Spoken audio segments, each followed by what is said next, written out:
पुराने भारतीय किस्सों के बीच में रहती है यक्षिणियां, जादुई खूबसूरती और जबरदस्त ताकत वाली आत्माएं। ये आत्माएं अक्सर पेड़ों, जंगलों और छिपे हुए पानी से जुड़ी होती हैं। हजारों सालों से लोगों का मन मोह लेती हैं। ये ख्वाहिश और भरपूरता का रूप है। इनके किस्से धीमी आवाज में फुसफुसाए जाते हैं, खौफ और डर का मिश्रण। यक्षिणियां न पूरी तरह से अच्छी होती हैं और न ही पूरी तरह से बुरी। ये कुदरत की ताकतें हैं, अप्रत्याशित और आकर्षक, बड़े वरदान देने या भयानक क्रोध लाने में सक्षम। उनका अस्तित्व ही अनजान के प्रति इंसान के आकर्षण को दर्शाता है। छिपे हुए लोकों में जाने की चाहत, जहां जादू और खतरा आपस में जुड़े होते हैं। यक्षिणी साधना का अभ्यास, इन शक्तियों से जुड़ने और उनकी ताकत का उपयोग करने का प्रयास, गोपनीयता में डूबा हुआ है। ये जोखिमों से भरा रास्ता है, जिसमें अटूट अनुशासन और प्राचीन रीतियों की गहरी समझ की आवश्यकता होती है। फिर भी कुछ लोगों के लिए निषिद्ध ज्ञान का आकर्षण और अकल्पनीय शक्ति का वादा अथक है। कोई इतने खतरनाक प्राणियों के साथ जुड़ने के लिए इतना जोखिम क्यों उठाएगा? इसका जवाब यक्षिणियों को दी गई शक्ति और सुंदरता के मादक मिश्रण में निहित है। कहा जाता है कि इन आत्माओं में प्रकृति के तत्वों पर महारत हासिल है। वे हवा को नियंत्रित कर सकती है, बारिश को बुला सकती है और यहां तक कि पौधों की वृद्धि को भी नियंत्रित कर सकती है। उनकी सुंदरता पौराणिक है। कहा जाता है कि यह किसी भी नश्वर महिला से बढ़कर है। उन्हें अक्सर झिलमिलाते गहनों से सजा हुआ दिखाया जाता है।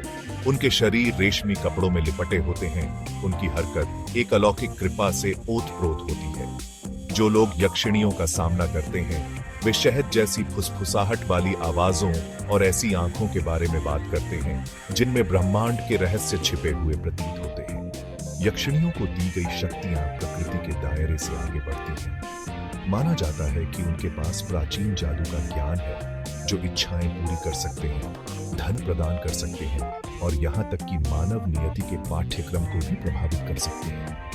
यह आकर्षण और शक्ति का यही मोहक मिश्रण है जो कुछ व्यक्तियों को यक्षिणी साधना के खतरनाक रास्ते पर खींचता है। फिर भी यक्षिणी साधना की खोज कमजोर दिल वालों के लिए नहीं है। यह प्राचीन अभ्यास खतरे से भरा है, जिसमें अटूट ध्यान और दृढ़ इच्छा शक्ति की आवश्यकता होती है। थोड़ी सी भी चूक, निर्धारित रीतियों से थोड़ा सा भी विचलन विनाशकारी परिणाम दे सकता है। यक्षिणियां बेहद चंचल और आसानी से क्रोधित होने वाली होती है। उनके साथ खिलवाड़ या उनका अनादर नहीं करना चाहिए।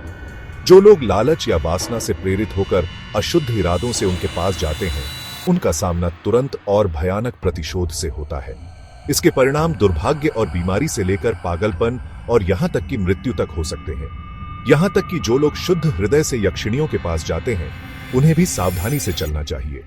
इन आत्माओं की शक्ति मादक होती है और उनके आकर्षण में खो जाना आसान है। श्रद्धा और जुनून के बीच की रेखा पतली है और इसे पार करने से आध्यात्मिक बर्बादी हो सकती है।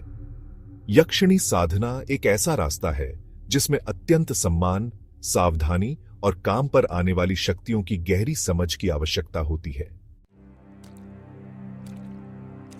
यक्षिणियों की कहानियां भारतीय पौराणिक कथाओं और लोक कथाओं में फैली हुई हैं।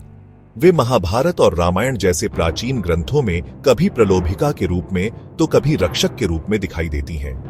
उदाहरण के लिए रामायण की महाकाव्य कथा में स्वयंप्रभा नाम की एक यक्षिणी सीता को बचाने की उसकी खोज में नायक हनुमान की सहायता करती है।